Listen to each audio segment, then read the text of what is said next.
Em João, capítulo de número 17, nós vamos ler a partir do versículo de número 1.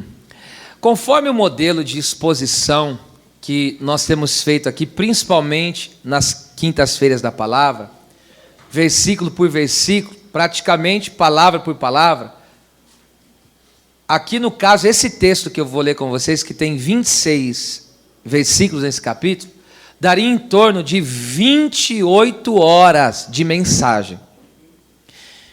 Eu estou dizendo isso para vocês por quê? Porque imagine que aqui dentro desse texto tem pelo menos 28 horas de pregação. E eu vou resumir em 50 minutos. Então, nós não vamos fazer um exame minucioso, exaurir, mas vai ser um resumo de grande valia e impacto aos nossos corações, dentro daquilo que o Espírito Santo ministrou ao meu coração. Na verdade, eu iria ministrar um versículo apenas, mas esse texto assaltou o meu coração, e eu não pude deixar de fazer um panorama nele, em todo este capítulo, diante da beleza da glória de Deus que é contida nesse texto bíblico, ok? Então, eu peço que vocês aí redobrem a vossa atenção. Diz assim: Jesus falou essas coisas, e levantando os olhos ao céu, disse: Pai, é chegada a hora, glorifica teu filho, para que também o teu filho te glorifique a ti. Assim como lhe deste poder sobre toda a carne, para que dê vida eterna a todos que lhe deste. E a vida eterna é esta: que conheçam a ti, o único e verdadeiro Deus, e a Jesus Cristo, a quem enviaste. Eu glorifiquei-te na terra, tendo consumado, completado a obra que me deste a fazer. E agora glorifica-me tu, ó Pai, junto de ti mesmo, com aquela glória que eu tinha contigo antes que o mundo existisse. Manifestei o teu nome aos homens, que do mundo me deste. Eram teus, e tu mos deste, e guardaram a tua palavra.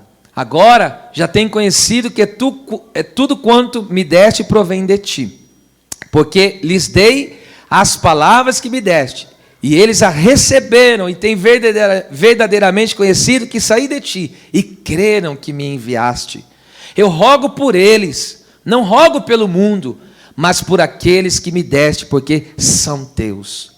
E todas as minhas coisas são tuas, e as tuas coisas são minhas, e nisso sou glorificado. Eu já não estou mais no mundo, mas eles estão no mundo. Eu vou para ti, Pai Santo. Guarda em teu nome aqueles que me deste, para que sejam um, assim como nós. Estando eu com eles no mundo, guardava-os em teu nome, tendo guardado aqueles que tu me deste, e nenhum deles se perdeu, senão o filho da perdição, para que a Escritura se cumprisse. Mas agora vou para ti, e digo isto no mundo, para que tenham a minha alegria completa em si mesmos. Dei-lhes a tua palavra, e o mundo os odiou, porque não são do mundo, assim como eu não sou do mundo. Não peço que os tires do mundo, mas que os livres do mal. Não são do mundo, como eu do mundo não sou. Santifica-os na verdade, a tua palavra é a verdade. Assim como tu me enviaste ao mundo, também eu os enviei ao mundo.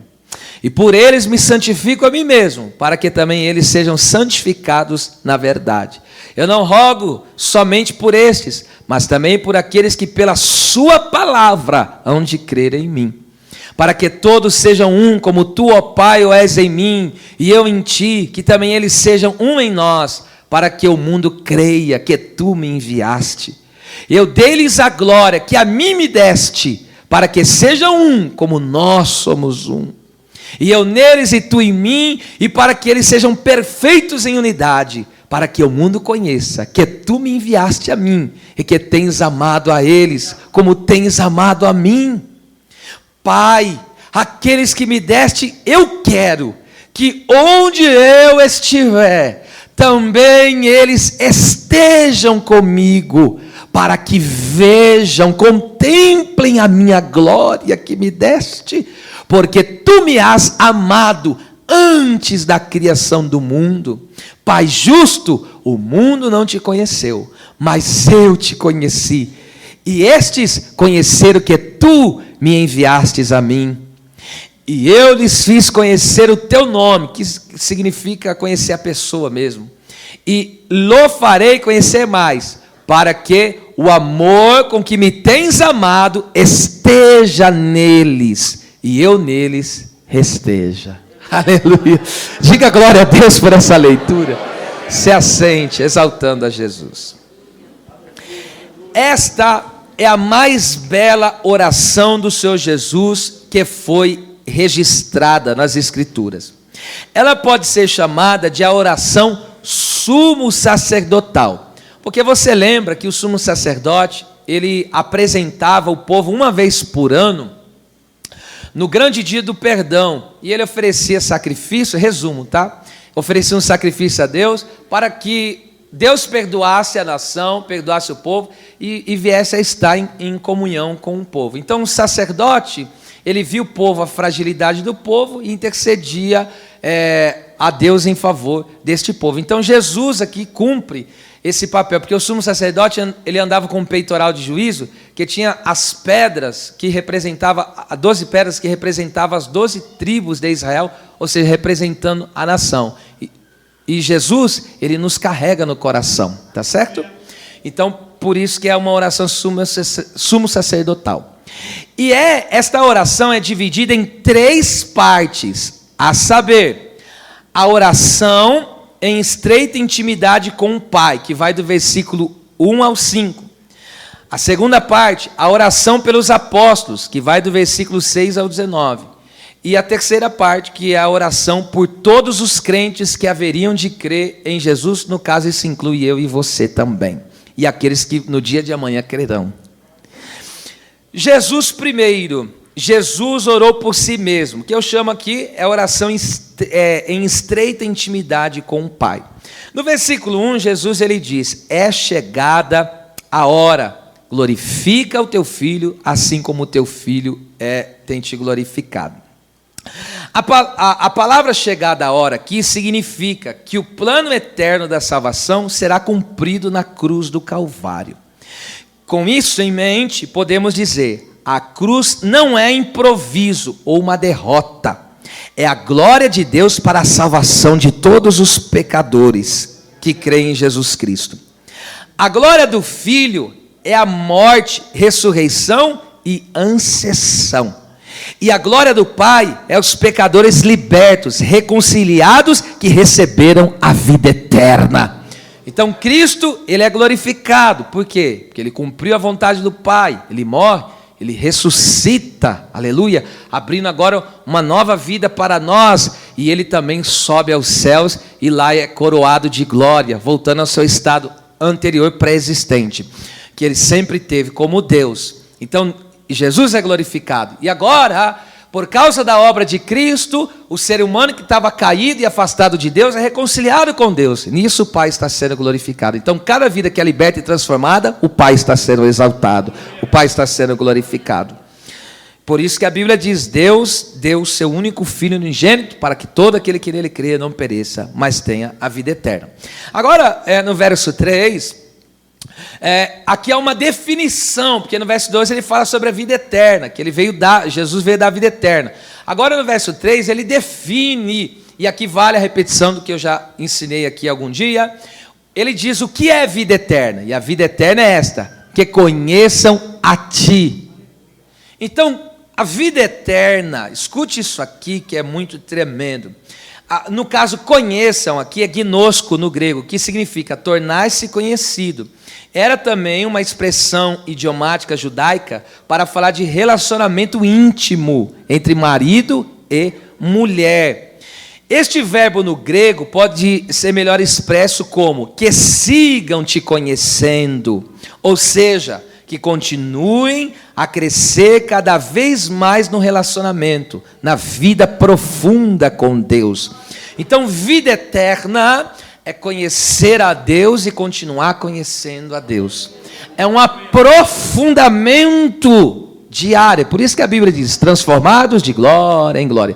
Então nós vamos cada vez mais prosseguindo e conhecendo, prosseguindo e conhecendo e prosseguindo em conhecer ao Senhor. O estado de bem-aventurança que nós conhecemos na Bíblia, revelado em Apocalipse, que no céu, no novo céu e na nova terra, não vai ter dor, não vai ter enfermidade, não vai ter doença, não vai ter necessidade. Isso não é vida eterna, isso faz parte da vida eterna. Então, ter uma vida sem dor, sem sofrimento, sem qualquer necessidade que seja, sem qualquer aflição que seja, parece até utopia isso, mas não é, tá? Isso é a realidade que Jesus preparou para aqueles que o amam. Mas esse estado de bem-aventurança não é a vida eterna, faz parte dela.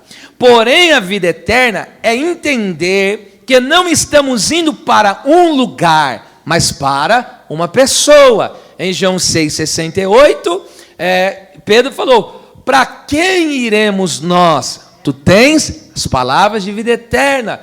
Pedro não está dizendo para onde eu irei. Ele não está falando de lugar. Ele está falando para quem iremos nós. Então ele está dizendo, a questão aqui não é um lugar, a questão aqui é a pessoa.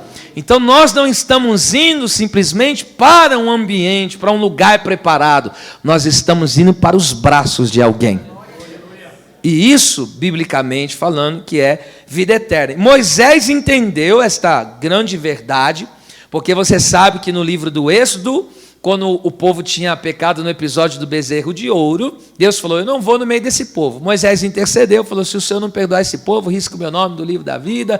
E Deus falou, eu vou riscar quem pecar, enfim. E Deus atendeu a oração de Moisés. Mas Deus falou, tem uma coisa, eu vou perdoar esse povo, mas eu não vou mais no meio deles. Eu mando um anjo, e detalhe, esse anjo vai introduzir vocês na terra prometida. Moisés pegou e falou, se a tua presença não for conosco, não nos faças sair daqui. Mas espera lá, tem anjo, tem terra prometida, o que mais você quer? Moisés está dizendo, pode ter anjo, pode ter terra prometida, mas se não tiver o Senhor, deixa eu traduzir um pouquinho para o dia de hoje, pode ter casa própria, pode ter carro do ano, pode ter empresa multinacional, se não tiver a presença do Senhor. Quem está sentindo no lábio aí? Aleluia, o gosto da vida eterna na presença do Senhor. Glória a Deus. Verso 4, glorifiquei-te na terra, tendo consumado a tua obra. Consumada aqui é completar ela. Aqui glorifiquei-te é doxazo no grego, que significa magnificar, celebrar, que é louvar publicamente, elogiar a Deus, né? Pelos seus atributos, pela sua grandeza, é conferir honras ao Senhor, é tornar o nome dele glorioso. Aqui quando fala glorifiquei-te na terra, isso fala da perfeita obediência de Jesus. A vontade do Pai era o maior prazer de Jesus, porque ele falou em João 4,34, a minha comida é fazer a vontade daquele que me enviou e cumprir, realizar a sua obra. Irmão, quem quer que vive sem comida? Ninguém. Jesus estava dizendo, eu vivo para fazer a vontade do Pai. Quando eu faço a vontade do Pai, eu estou me alimentando. Quer um conselho? Se alimente. Como? Fazendo a vontade de Deus, fazendo a vontade do Pai. Então tenha na sua vida o quê? Que nós, eu e você, toda a igreja que aqui está reunida, e todos aqueles que estão ouvindo esta mensagem, tem que entender que nós temos que viver para agradar e glorificar a Deus na terra. Ó, glorifiquei-te na terra. Para que eu e você estamos na terra? Para glorificar a Deus. Quantos de fato e verdade querem que em cada área da sua vida Deus seja glorificado? Então eu vou profetizar, já que você crê nisso. Deus vai ser glorificado no seu casamento, Deus vai ser glorificado. Eita, na sua saúde, Deus vai ser glorificado no seu ministério, Deus vai ser glorificado na sua casa. Aí, se fosse você, eu estava dando glória. Deus vai ser glorificado na sua empresa. Não haverá uma área da sua vida que Deus não venha a ser glorificado. Diga bem forte: o meu Deus será glorificado em minha vida. Se é verdade, então já aproveita e glorifica. Camande covasneia, ebacachere me clama narasúpia. No verso 5, e agora glorifica-me tu, ó Pai, junto de ti mesmo, com aquela glória que tinha contigo antes que o mundo existisse. Aqui, escute, esse texto deixa clara a divindade de Jesus. Jesus Cristo, Ele é Deus. E por inferência, nós vemos aqui a unidade das três pessoas da Trindade: o Pai, o Filho e o Espírito Santo. Acredito eu, que esta é a principal doutrina da Bíblia. A doutrina, alguns usam esse termo teológico, é trindade ou triunidade, ou as três pessoas da divindade, como você queira. Mas esta é a principal doutrina da Bíblia. E é isso que tem que nos encantar e nos maravilhar, porque Deus é um em essência, uma só essência, uma só substância, só que Ele, ao mesmo tempo que Ele é um só Deus, Ele é três pessoas distintas: Pai, Filho e Espírito Santo. Esse é um grande mistério que Deus revelou aqui a nós até certo limite. E por que até certo limite? Porque se Deus fosse, que desse para compreender Deus e descrever Deus, Ele não seria Deus. Por que existem coisas que ultrapassam a nossa mente? Justamente por isso, porque Ele é Deus e nós criatura. Agora perceba isso, que coisa tremenda. Jesus, quando Ele fala a glória que eu tinha antes que o mundo fosse criado, Ele está falando antes de eu descer na terra, antes de eu encarnar. Estava lá o Pai, o Filho e o Espírito Santo. A teologia também usa um termo técnico para isso, para falar da pericorese, que fala da dança da Trindade, da harmonia da Trindade, que é como um passo perfeito, que eles estão numa dança onde nenhum pisa o pé no outro, para explicar para nós, sabe? E é uma harmonia, uma sincronia tão perfeita, que é um dentro do outro, um se manifesta, é coisa tremenda. Então é assim que estava. Escute, estava lá o Pai, o Filho e o Espírito Santo, ninguém mais. Ninguém mais, só estavam lá os três. É essa glória que Jesus está falando. Então, a glória antes da criação do universo é a glória do Deus triuno, do Pai, do Filho e do Espírito Santo, do Deus autoexistente. É o que criou todas as coisas e não foi criado. Só estava lá Deus, unicamente Deus. Não havia anjos, não havia querubins, arcanjos, serafins, miríades, não havia, só havia Deus, ou qualquer outra criatura, mas Deus já era, como diz a Bíblia, antes que houvesse luz, eu sou, antes que os montes se formassem, de eternidade a eternidade, Tu és Deus, Senhor. E agora, e a partir desse Deus, que é autoexistente, criador de todas as coisas, se deu origem a toda a criação, visível e invisível. Qual que é a criação invisível?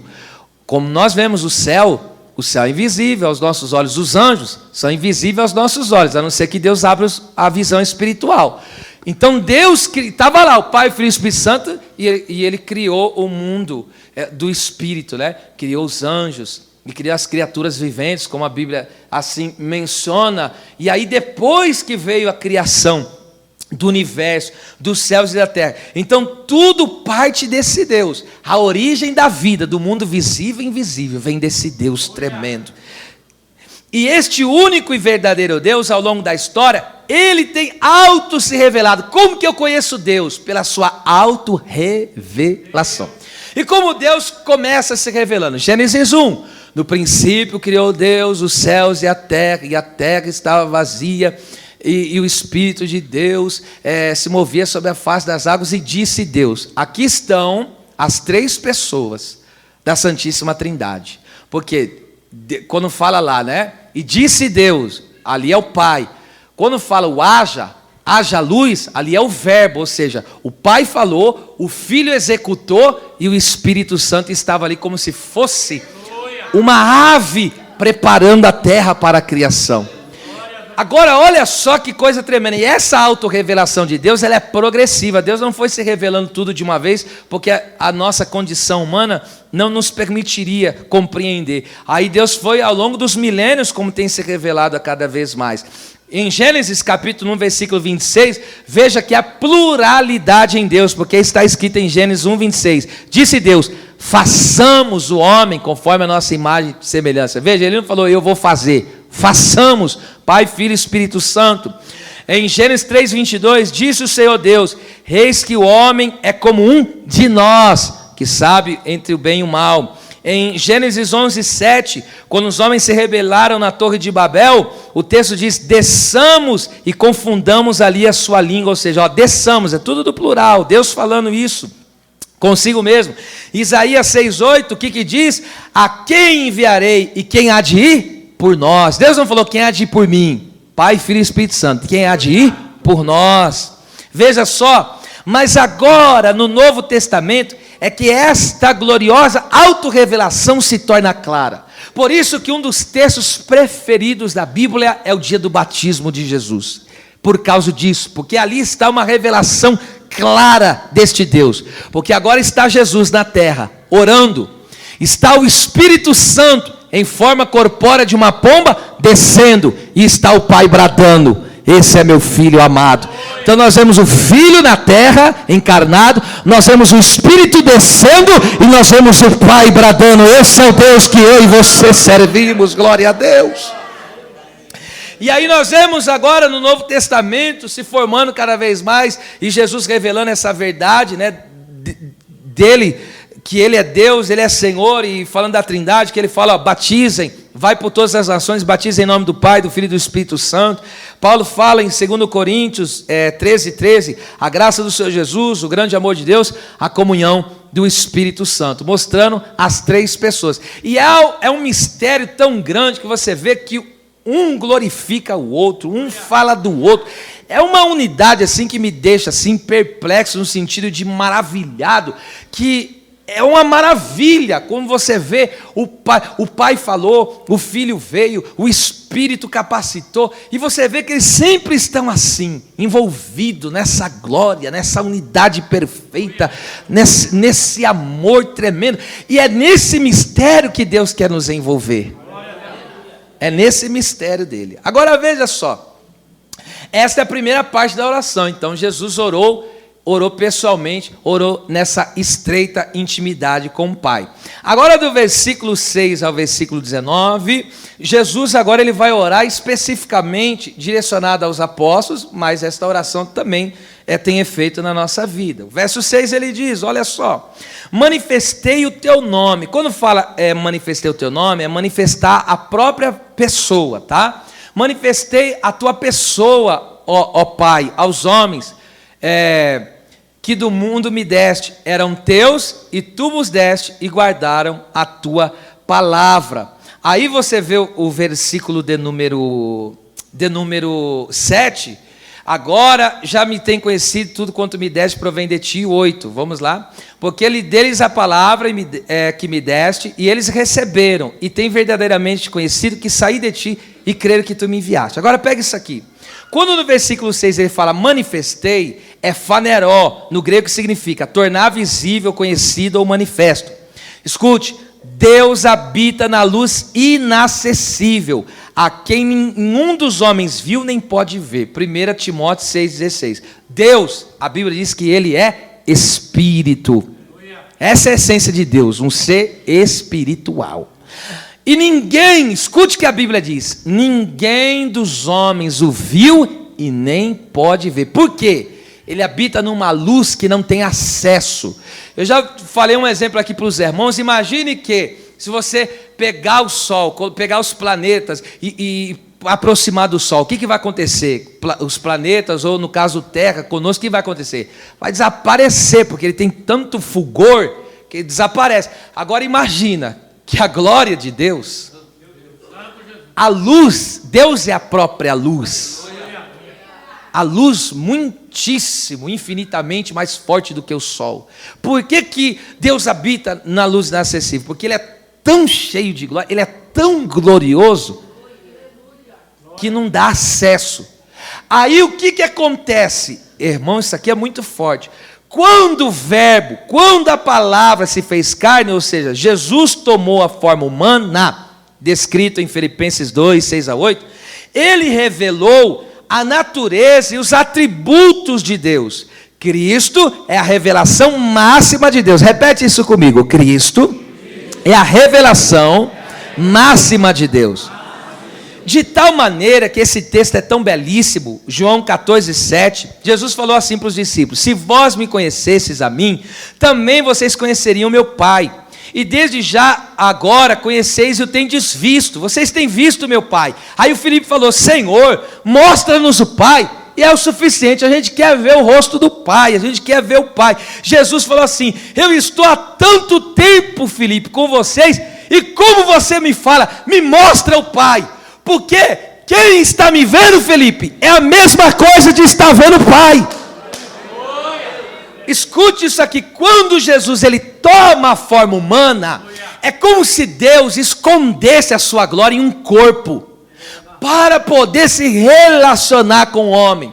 Jesus, ele está dizendo o quê? Olha, Felipe, eu estou dizendo que se você olhar para mim, se você ver as minhas atitudes, se você ver os meus passos, se você olhar para mim, as minhas palavras, o meu amor, enfim, se você olhar para mim, é a mesma coisa de você estar olhando tanto para o Pai como para o Espírito Santo, porque entre nós não há diferença, é o mesmo poder, é a mesma autoridade, é o mesmo amor, é a mesma graça, é o mesmo favor, é a mesma sabedoria. Então veja, Deus Pai, Deus Filho e Espírito Santo não tem desigualdade, é a mesma glória, eles não têm diferenciação, um é maior que o outro, não existe isso, entende? Eles são inseparáveis, mas agora dentro da Trindade, um deles que é Cristo, que agora nós assim o chamamos de Cristo, ele foi nomeado assim, Filho de Deus, ele toma esta forma humana para quê? Para revelar a Deus para os homens. E aí, esse texto é fantástico de Hebreus 1:3, que diz assim: Jesus é a expressão exata, a imagem perfeita da pessoa de Deus. Olha que coisa maravilhosa. Então, olhar a Cristo é a mesma coisa de estar olhando o Pai, de estar olhando o Espírito Santo. E aí até cabe aqui, esse assunto é fascinante. E como que será na eternidade? Quem que nós vamos ver na eternidade? Porque tem um Pai, Filho e Espírito Santo. Como que vai ser esse mistério? Paulo fala isso em 1 Coríntios. Porque Espírito não ocupa espaço, ok? É por isso que aquele homem estava endemoniado e tinha 6.000 demônios no corpo dele. Então o Pai, o Filho e o Espírito Santo, todos estarão só no corpo de Cristo. Porque está escrito em Colossenses: toda a plenitude da divindade habita nele. Entende? Esse é um grande mistério que somente a eternidade mesmo que vai revelar 100% para nós. Agora veja que coisa tremenda. Quando Jesus ele fala: eu manifestei o teu nome, Jesus está dizendo: eu vim revelar Deus aqui na terra. Ele sendo Deus, toma a forma humana e está dizendo: eu vim revelar aqui a divindade. Agora veja, a palavra nos é dada. E a partir do momento em que ela é recebida, crida e guardada, ou seja, colocada em prática, passamos a viver um relacionamento salvífico com Deus e nos maravilhamos com a sua grandeza revelada nas Escrituras. Você leu aí comigo do versículo 6-8, veja, ele deu a palavra, receberam a palavra, creram na palavra, guardaram, passaram a colocar em prática. Então você perceba que o ato de Jesus ter dado a palavra, e eles agora receberem, guardarem, colocarem em prática, agora estão vivendo um relacionamento de salvação.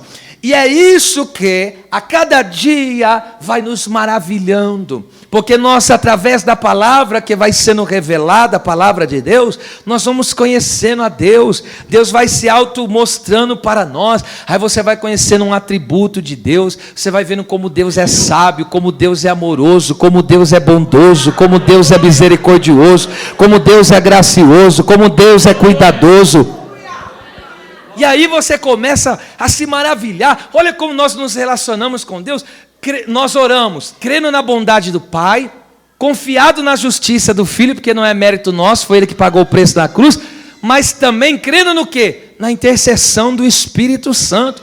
Então esse assunto, esta matéria do ser de Deus, é um assunto que tem que ser trabalhado, que tem que ser buscado, que tem que ser analisado, e nós passamos a nos maravilhar cada vez mais com essa revelação de Deus para nós, porque à medida que nós vamos conhecendo Deus, nos aprofundando no conhecimento da palavra, então nós vamos amando cada vez mais ao Senhor, nós vamos ficando boquiaberto assim, com a grandeza de Deus. Deus vai tomando conta da nossa vida, e aí essas coisas dessa terra vão parece que perdendo sentido para nós, de tão maravilhado que nós ficamos. A minha oração nesta noite é que cada um de nós possamos nos maravilhar com a beleza da revelação de Deus, da glória de Deus sobre a nossa vida. Olha só, do versículo 9 ao 13, Jesus ora para os seus discípulos por proteção. Ele diz aí, rogo por eles, porque são teus, guardem teu nome, nenhum deles se perdeu, senão filho da perdição. E digo isto para que tenha a minha alegria completa. Resumir dos versículos 9 ao 13. Olha o que diz a Bíblia. Guarda, são teus. Olha o que a Bíblia diz. Jesus ora, Pai, guarda eles, porque eles são teus. Você pertence a Deus. Deus é o guarda do seu povo, como o Salmo 121, é um salmo tão lindo, inspirador. Shir lamalot, essa enai el reharim, me ain avo esri, esri mein Adonai, ou se chamai vaarads. E aí ele diz, né?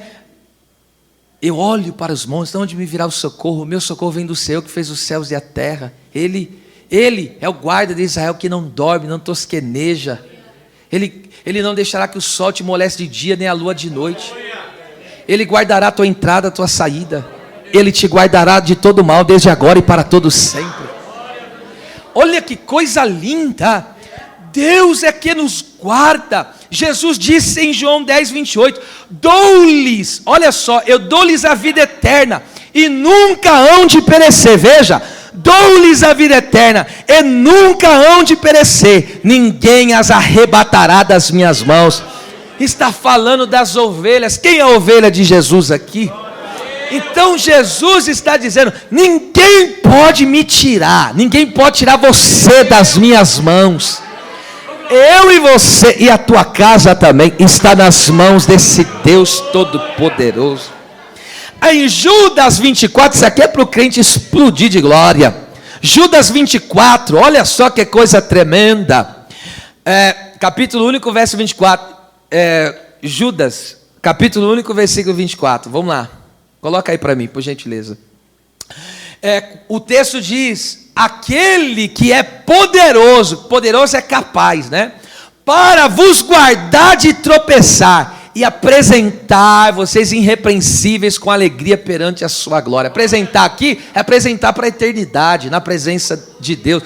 Olha o que a Bíblia diz, que o Senhor, Ele é capaz de fazer com que, de nos guardar para que não tropecemos. E tropeçar aqui significa livre de queda, alguém que permanece firme. Sabe quem é capaz de fazer você permanecer firme e te livra de qualquer queda? É o Senhor. Eu estou profetizando mesmo assim. Estou profetizando. Você pode ter de fato um pequeno deslize. Já pode ter acontecido um deslize, mas você não vai cair, em nome de Jesus. Porque Ele é capaz. Ele tem poder para isso. Você não vai se perder. A sua casa não vai se perder. Você não vai sair da presença. Não vai desanimar da presença. Não vai desanimar de Deus. Não vai desanimar da fé. Não vai perder a esperança. Porque Ele é capaz de te guardar para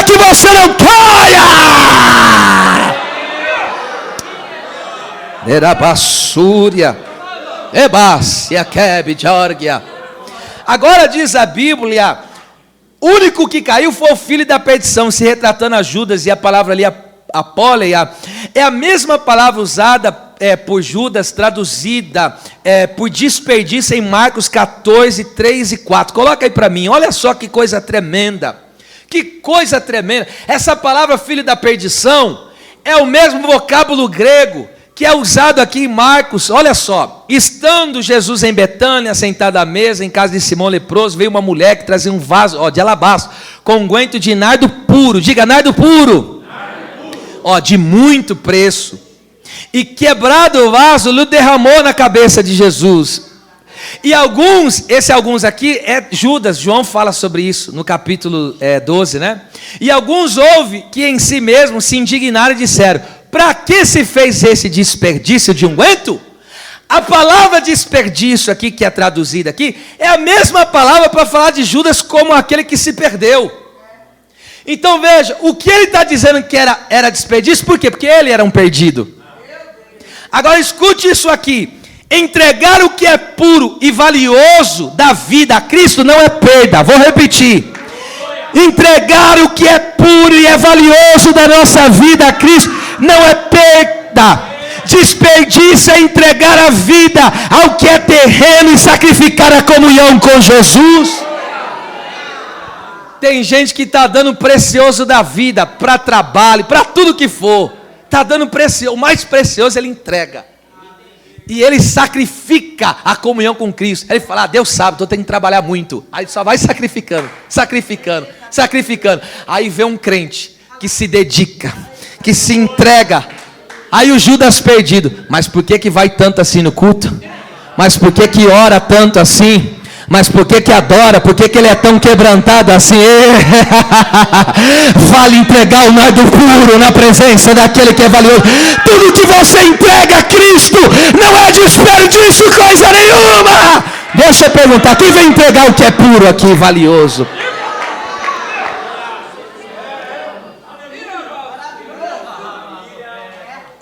E aí ele diz: para que tenha a minha alegria completa, que é preencher até o máximo. Já pensou, irmão, você chegar a viver uma alegria que não tem, chegou ao máximo da alegria? Oh meu Deus, Jesus está dizendo o quê?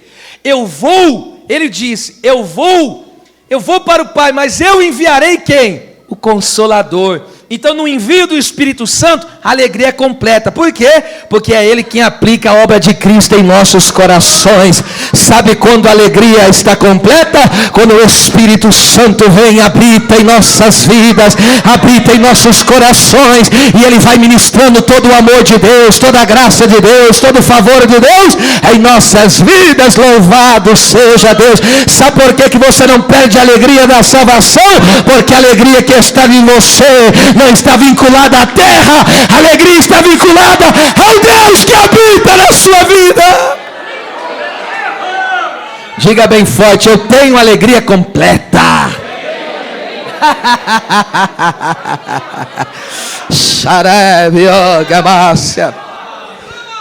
Glória a Deus. Do versículo 14 ao 16, Jesus ora pelos discípulos para quê? Por livramento. Primeiro orou por proteção, agora orando por livramento. Jesus falou: eu dei-lhes a tua palavra, verso 14, e o mundo os odiou. Odiar é perseguir com ódio. Esse mundo falido, esse mundo contaminado, ele nos odeia. Por quê? Porque você tem a palavra de Deus. E agora Jesus falou: mas tem uma coisa, Pai, eu não peço que o Senhor tire eles desse mundo, mas eu peço uma coisa: livra eles do mal. Livrar eles do mal aqui é a mesma coisa de falar: livra do maligno, livra do diabo, livra de Satanás. Sabe o que eu aprendo com isso? Deus, ele faz a obra pela palavra. Deles a palavra, a obra começa na palavra. Deles a palavra, a obra começa na palavra. O teu amor pela palavra vai dobrar, vai triplicar, vai multiplicar. Eu vou falar de novo: o teu amor pela palavra a partir desta noite vai crescer. exponencialmente. Quantos amam a Bíblia Sagrada? Deixa eu ver. Só quem ama a Bíblia, glorifique a palavra de Deus. Mas Deus está dizendo que você vai sair daqui amando mais a palavra, desejando mais a palavra, buscando mais a palavra, porque você quer intimidade e vida profunda com esse Deus. Escute isso aqui, gente linda. Todo mundo, diz a Bíblia, o sistema caído, está no maligno. Mas aquele que é nascido de Deus, o maligno não lhe toca. 1 João 5, 18 e 19 está escrito isso. E sabe qual é a boa notícia para nós? A boa notícia é que os filhos de Deus são vencedores. Coloca o texto para mim, 1 João 4,4. Essa é a boa notícia. A boa notícia é que você nasceu de novo. Você não está no maligno. Esse mundo pode estar dentro de Satanás, pode estar vendido a Satanás, mas você é um filho de Deus. Você nasceu de novo. O diabo até tenta te tocar, ele até procura te tocar, mas se Deus falar não mexe, ele não vai mexer. Sabe por que tem alguém na tua família que a casa dele ainda não caiu? Porque tem alguém de joelho orando e Deus está dizendo: nesse aí você não toca, ele tem dono. Ela vacia canta baxere me candarápia. E qual é a boa notícia diante da realidade deste mundo? Que o mundo está no maligno e que Satanás, o espírito do anticristo, opera terrivelmente. Leia comigo com as duas mãos levantadas, porque você vai receber uma graça de Deus agora. Sabe por que a boa notícia é essa? Filhinhos, sois de Deus, você é de Deus e já o tendes vencido, porque maior é o que está dentro de vós do que o que está no mundo. O Espírito Santo que habita em você é maior do que o inimigo. Só quem adora a Deus pela presença do Espírito.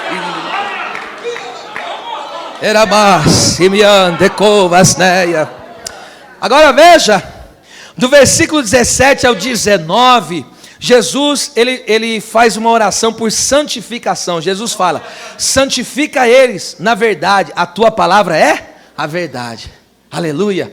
A palavra santifica-os é hagiados, que significa consagrar, dedicar pessoas a Deus. Você é consagrado e dedicado a Deus. Quando você é ministrado pela palavra, quando você recebe a palavra, o Espírito Santo pega a palavra e te santifica. Te torna uma pessoa separada para Deus. Ou seja, a palavra de Deus nos separa para uso particular do Senhor. O Espírito Santo te separa como um vaso de honra. E o que é um vaso de honra? Eu te digo, uma pessoa cheia do Espírito Santo que glorifica Jesus na sua vida. Você está santificado pela palavra. A palavra de Deus veio no seu coração, veio na sua vida, e Deus pegou e falou: agora você é meu, agora você é um vaso de honra meu, agora você é um instrumento meu. Estou dizendo, e tem alguém que não está entendendo, Deus vai te usar, porque a palavra te separou para ser um vaso. Eu estou com a palavra profética na ponta da língua. Deus vai te usar onde você estiver. Deus vai te usar para profetizar. Deus vai te usar para pregar, para falar de Jesus, para abraçar alguém. Deus vai te usar para cantar. Eu não sei que área que Deus vai te usar, mas Deus te separou como um vaso dedicado. Glória a Deus. Agora, meu Deus do céu, vamos lá. Agora, Jesus, vamos para a parte final. Eu disse que era apenas um resumo. Agora, Jesus faz uma oração por todos os crentes. E ele faz 2 pedidos específicos. No versículo 20, né, ele diz: eu não rogo somente pelos os que estão aqui. Eu rogo por aqueles que hão de crer em mim. Vão receber a palavra e vão crer. Aleluia. E aí Jesus ele faz 2 pedidos. Quais são? Que vai do versículo 20 ao 23, que Jesus fala: eu quero que todos sejam um. E o segundo pedido, que vai do versículo 24 a 26, estejam comigo e vejam a minha glória. Esses são os 2 pedidos específicos que Jesus fez. Na verdade, eu só ia pregar o versículo 24, mas eu tive que dar todo esse panorama hoje para vocês. Quando ele diz, rogo para que todos sejam um, como nós somos um, para que sejam perfeitos em unidade, resumindo o versículo 20 ao 23, Seja um, o que significa ser um, minha gente? É ser um ao exibir o caráter de Deus e de Cristo. Essa é a unidade que faz o mundo dizer: vejo Cristo nesses cristãos, como o Pai foi visto em Cristo. O que é unidade? Unidade não é uniformidade, não tem nada a ver com isso, porque nós temos diferentes dons, ok? Então entenda uma coisa, unidade aqui é que não há distorção no nosso caráter, porque o nosso caráter reflete a Deus. Então esta é a unidade, porque escute, não existe dois deuses, não existe dois Cristos, não existe dois Espíritos Santos, não existe. É um só Cristo, é um só Deus. Então, quando nós estamos nessa unidade perfeita, ou seja, Deus em nós, nós em Deus, veja só. Então você olha para um e está vendo o outro. Então as pessoas têm que olhar para nós, olhar para mim, olhar para você. Elas não podem olhar e olhar assim na nossa vida e falar: mas eu não estou vendo esse Cristo aí, parece meio esquisito. Então está fora da unidade. Pegou aí, sério? E agora você vê como que se preserva a humanidade. Você já viu o pai falando mal do filho? Você já viu o Espírito Santo falando mal do pai? É um exaltando o outro. Por isso que nós cantamos aquele louvor que tem o tema Cristo. Esse louvor é uma explosão de teologia, de glória de Deus. Ó Espírito, abre os meus olhos outra vez, quero ver a beleza de Deus no Filho. Então veja, o Espírito abre os meus olhos, e eu vejo Deus, mas como Deus é visto? No Filho. É uma explosão. Então esta é a unidade que Deus quer que a sua igreja tenha. De tal maneira que o mundo olhe para mim e para você. É o que o texto diz: para que o mundo creia que tu me enviaste. Aleluia. Que nós possamos viver essa unidade perfeita. Agora veja, dobre a sua atenção. Versículo de número 24. O segundo pedido que Jesus faz por nós. Eu e você estamos incluídos. Isso aqui mexe comigo, gente. Pai, aqueles que me deste, eu quero que onde eu estiver, também eles estejam comigo. Olha o que Jesus falou ao meu respeito. Olha o que Jesus falou ao teu respeito. Ele está dizendo: Pai, eu faço questão. Porque a palavra quero aqui, minha gente, oh meu Deus. Primeiro, oh meu Deus, a palavra quero aqui é θέλω no grego, que significa eu desejo, ter prazer em. Jesus está dizendo: eu faço questão deles, Pai, da presença deles, eu desejo eles, eles são o meu prazer, o meu deleite. Imagine o que Jesus está dizendo. Jesus está falando: eu quero ele perto de mim, eu quero sentar junto com ele. A presença dele para mim é muito valiosa. Aqui há uma expressão, é alguém que está se deleitando em outra pessoa. Jesus falou: eu me deleito neles, eu me satisfaço com a presença deles comigo. Oh, minha gente, e isso, escute só, e isto, estar com Jesus é coisa de vencedor. Apocalipse 3:21, essa é a maior promessa da Bíblia. Veja só qual é a maior promessa da Bíblia. Tem as suas vertentes, né? Olha só, Apocalipse 3:21, olha que coisa tremenda. Ele diz assim, ó: ao que vencer, 3:21, Apocalipse. Oh, que promessa maravilhosa. Deus seja louvado. Ao que vencer, disse Jesus, lhe concederei que se assente comigo no meu... Oh, meu Deus do céu. Agora, para cá, vem para cá. Agora, olha para... Agora, mentalize aí, Jesus agora, se derramando na presença do Pai, perto de completar a obra na cruz. Eu vou voltar para a minha glória eterna. Mas, Pai, eu quero deixar um pedido aqui. Eu estou indo, mas eu não abro mão de nenhum deles. Eu não quero que eles estejam simplesmente comigo. Eu quero que eles sentam comigo.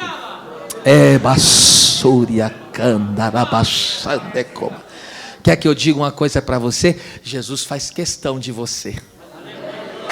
Alguém não entendeu? Isso aqui é cura interior para alguém. Você pode ter sido rejeitado em muitas mesas. Muitas pessoas podem ter olhado para você e disse: esse aí, e não fazer nem questão de você. Mas o Jesus que morreu paciente que peder que para faça calabaia. Eu quero eles, eu desejo eles, eu me deleito neles, eu tenho prazer neles, Pai.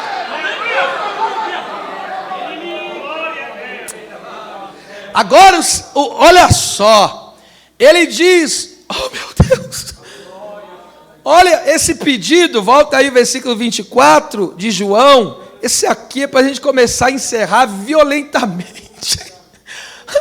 Ele diz, porque onde eu vou estar, eu quero que ele esteja comigo, pertinho de mim, para que vejam a minha glória.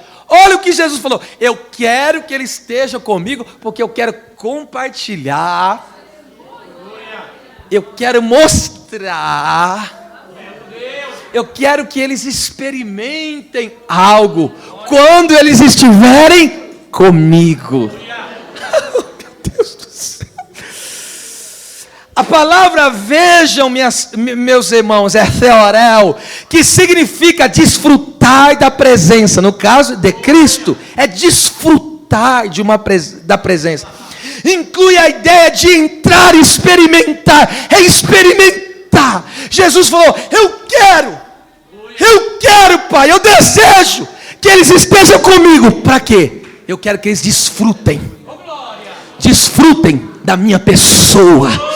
Eu quero que eles desfrutem da minha glória. E eles vão entrar nessa glória. E eles vão provar essa glória. Eles vão tocar nessa glória. Eles vão sentir essa glória. Oh, meu Deus. Meu Deus. Gente do céu. Escute. Pessoas contemplaram a glória de Deus em um nível, é claro, e ficaram em choque. As pessoas na Bíblia que viram a glória de Deus, elas ficaram assim, em estado de choque, fora de si. Eu vou dar só um exemplo, alguns aqui na verdade, como Moisés. Quando Deus desceu no Sinai, fogo, glória, trovões, relâmpago, Deus descendo. Irmão, Moisés, ele foi tão impactado com aquela glória, com tudo que ele estava vendo, chega a arrepiar. Baixou uma nuvem naquele monte. E só Deus, os anjos cantando. Deus escrevendo nas pedras as tábuas, escrevendo a sua lei, a sua palavra. E os anjos cantando, aquelas miríades de anjos celebrando ao redor do Senhor. Agora imagine Moisés vendo os anjos de um lado e do outro cantando, e o Senhor escrevendo em sua palavra. Irmão, aquela coisa majestosa. E olha como que Moisés ficou.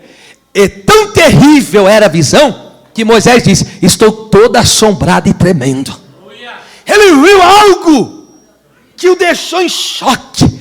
Ele ficou em estado assim instalado. Que glória é essa que ele viu, hein? Olha só, escute isso. Quando ele saiu do meio daquela glória, como estava o rosto dele? Resplandecendo. De tal maneira que quando ele saía no meio das pessoas, as pessoas colocavam de tanto que resplandecia. Levanta a mão que eu estou profetizando. Deus vai fazer uma obra no teu coração tão grande que você vai refletir a glória de Deus como nunca na sua vida. Quem recebe, diga alguma coisa aí, por favor. Olha só, Isaías, quando viu a glória, imagine, olha a visão, gente, olha a visão, se maravilha comigo. Eu vi o Senhor assentado no mais alto. Que tamanho que é esse trono, hein? no mais alto e sublime. Olha, sublimidade. Imagine a pompa daquele trono. E aí ele falou, e não para por aí, as orlas das vestimentas dele, que fala da sua santidade, fala do seu caráter. Aquela veste tomou conta do templo. E eu vi os serafins sobrevoando. Imagina aqueles seres angelicais inflamados, pegando fogo. E eles cantavam: Kadosh, Kadosh, Kadosh, Adonai Tsevaot, Melokol, Haaretz, Kevodô. Santo, Santo, Santo é o Senhor dos exércitos, é toda a terra está cheia da sua glória. Pastores, quando os anjos cantavam, a Bíblia diz que os umbrais do templo tremiam com aquela glória. Quando Isaías contempla aquilo, ele fala: ai de mim!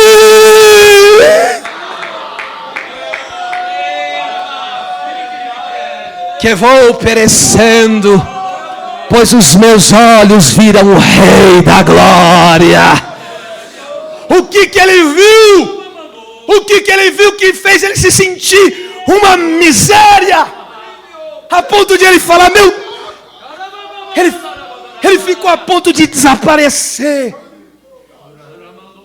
Que glória é essa? Veja, outros que viram a glória. Ezequiel, oh meu Deus, quando ele vê os céus abertos, diz a Bíblia, Ezequiel capítulo 1. Ele começa a ver os querubins agora, não é os serafins, agora é os querubins. Eles tinham pés direitos, rosto de leão, rosto de águia, rosto de homem, rosto de boi. E era interessante que eles tinham pés direitos, ou seja, nunca andavam para trás. Porque quem está conectado com o trono não sabe o caminho de volta. Aí ele vê como se fosse uma plataforma. Havia 4 querubins como uma plataforma. E ele falou: eu via rodas gigantes. Uma roda dentro da outra roda. Havia muitos olhos dentro da roda, que fala da onisciência de Deus, que vê tudo na terra e no céu, em todos os lugares. E a Bíblia diz que por onde o Espírito levava, aquelas rodas iam, era como o carro trono de Deus. Aí Ezequiel 1,18, quando Ezequiel viu aquelas rodas, o Espírito Santo movendo, os querubins, os anjos, ele viu o Senhor ali, fogo de cima para baixo e de baixo para cima. Olha o que ele diz: essas rodas eram tão altas que metiam medo. E como que era o nome dessas rodas em Ezequiel 10? Acho que é o 12, se não me engano. E ele falou, ouvi o nome das rodas, e era Galgal, que significa revolvente. É uma glória que envolve.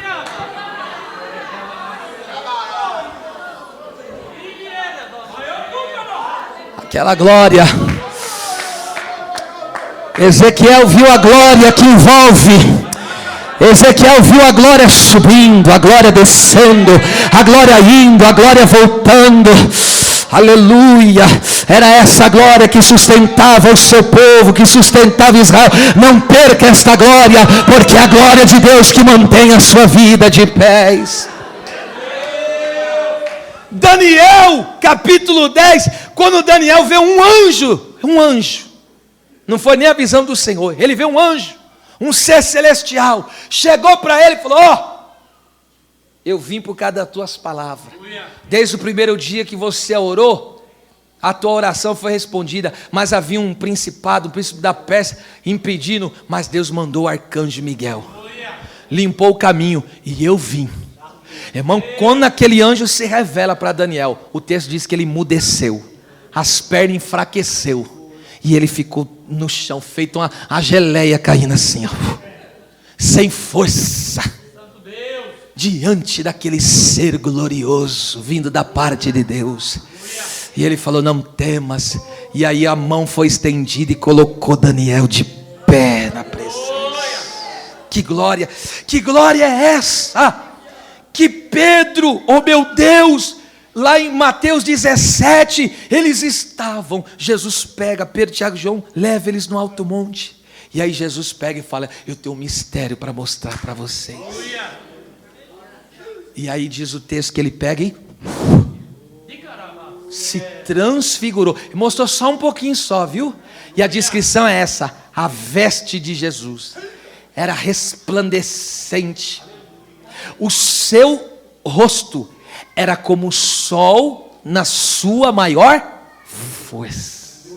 Pedro, quando descreve esta visão, ele fala lá no livro, no 2 Pedro 1, 16 e 17, ele fala da glória majestosa, esplendorosa. Aquele dia foi assim, marcante, ele ficou impactado, a nuvem desceu, a voz de Deus bradou: esse aí é meu filho amado. Que glória foi aquela? Outra coisa, olha a glória de Deus. Irmão Paulo, ele diz em 2 Coríntios 12, ele falou: eu fui até o paraíso, eu ouvi coisas inefáveis. O que é inefável? Que não pode ser expressado. Era tão maravilhoso que não tem nada da terra que se compare ao que ele ouviu. Ele falou: não, eu não posso usar nenhum exemplo das coisas aqui da terra para tentar explicar para vocês aquilo que eu ouvi. Agora, pega isso aqui, pelo amor de Jesus Cristo. Agora, João está na ilha de Patmos. De repente ele vê uma voz como de trombeta, e que fala com ele: João, o que vês escreve num livro, e envia 7 igrejas da Ásia. E virando-me para me ver, vi 7 castiçais de ouro, e no meio o Filho do Homem. O seu cabelo era branco como a lã, os seus olhos como chama de fogo, os seus pés como latão reluzente. Ele estava com um cinturão no seu peito, e a Bíblia Sagrada diz que uma espada de 2 gumes saía da sua boca. E aí ele diz: quando ele vê o Cristo glorificado, o que aconteceu com ele? 1,17. E eu, quando o vi, caí aos seus pés como morto. Quando ele vê aquela beleza, quando ele vê radiando aquela glória, as pernas dele fraquejaram. Imagine para onde que foi a mente dele. Ele foi totalmente desconjuntado, e ele cai aonde? Aos pés. E agora imagina: e ele pôs sobre mim a sua mão direita, dizendo-me: não temas, eu sou o primeiro e eu sou o último. Estive morto, estou vivo pelos séculos dos séculos. Amém. O grande mistério aqui nessa noite é o que? João 1, capítulo 1 João 3,2 diz: olha que diz: amados, agora somos filhos de Deus, e ainda não é manifesto o que havemos de ser, mas sabemos que quando Ele se manifestar, voltar para buscar a igreja, seremos semelhantes a Ele. Leia forte, 3, 2, 1. Porque assim como... Oh, gente, assim como Ele é, nós o veremos, sem segredo, sem esconder mais nada. Ele vai dizer: aqui estou eu. Oh, glória a Deus. Diante desta realidade, pastores queridos, diante desta realidade irrefutável, sabe qual deveria ser as nossas orações? A oração que Moisés fez, 38:18. Deus, eu rogo-te por uma coisa só. Eu rogo-te que me mostre o quê? A tua glória. Só quem deseja de fato e verdade ter uma experiência com a glória de Deus ainda em vida aqui na terra, levante uma das mãos para o céu. E eu vou te dar aqueles 30 segundos para você exaltar a presença de Deus. Deus vai mudar a vida espiritual de alguém aqui. Deus vai te levar para águas mais profundas da sua presença. Você vai ver o que o teu olho não viu, o que o teu ouvido não ouviu, não subiu ao seu coração. Você vai chorar em glória, vai sentir a glória, vai mergulhar na glória, vai ser impactado pela glória.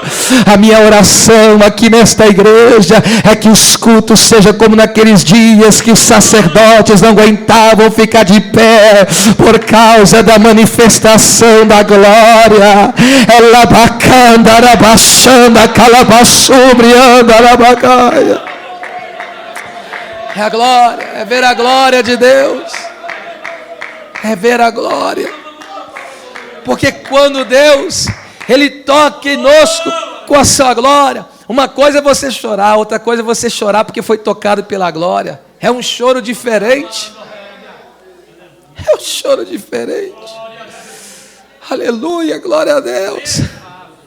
Oh, meu Deus do céu. A minha oração é que esta igreja passe a ansiar pela glória de Deus. Olha o que Jesus está dizendo. Eu oro por isso, eu quero que eles vejam a minha glória. Eu quero que eles se assentem comigo. Eu quero viver e desfrutar com eles. Agora, o 26 encerro agora.